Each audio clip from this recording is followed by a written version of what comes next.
Hello, ayan, nandito na naman po si Amiga. Magluluto po tayo ng ulam. Ayan, ano ko lang po ito, hinahanda ko lang, magluluto po ako ng isdang gata. Pero ilalagay ko muna tong mga sangkap dito. Kasi pakukulaan ko muna siya mga Amiga. Ayan, lalagay ko siya dyan dahil magagata po ako ng, ayan, tulingan. Tulingan mga Amiga. Ayan. Ito, bago ko siya lagyan ng gata mamaya, pakukuluan ko muna siya ng suka. Ayan. Kuluan ko muna siya para, bago ko ilagay yung gata. Ayan. Ayan, lagyan ko siya ng suka para, kumbaga sa ipapaksit muna.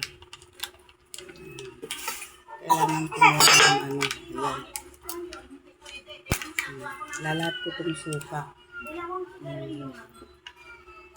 Pakukulang ko muna siya nito. Tapos, pag kumulo na, pag umano na siya na medyo tuyo na rin yung suka, at saka ko ilalagay ngayon yung gata. At saka ko siya ngayon titimplahan kasi ito muna, ko muna, nasa ilalim yung Tapos mayroon po akong ipiprito din mga Amiga, salmon.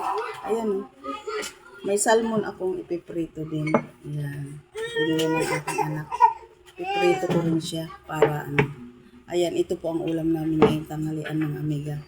Wala itong gulay, ganito lang. Kasi walang, mamaya pag kami, po doon, lalagyan ko rin ng ibang gulay kung anong gulay na mayroon doon sa mamaya. Kaya ito muna, pakukuloan ko muna to.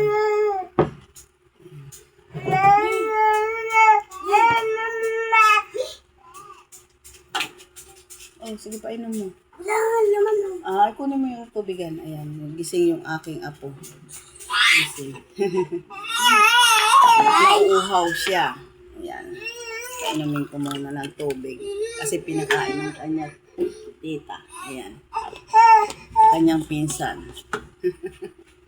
Ayan. Wala namang Nag-ano ako ng isda eh.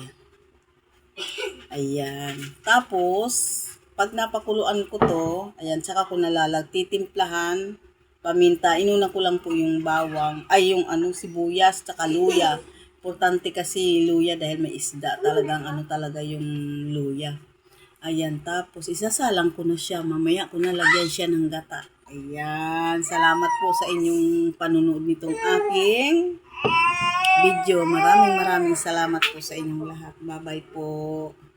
Mamaya makikita nyo yung gata kong tulingan.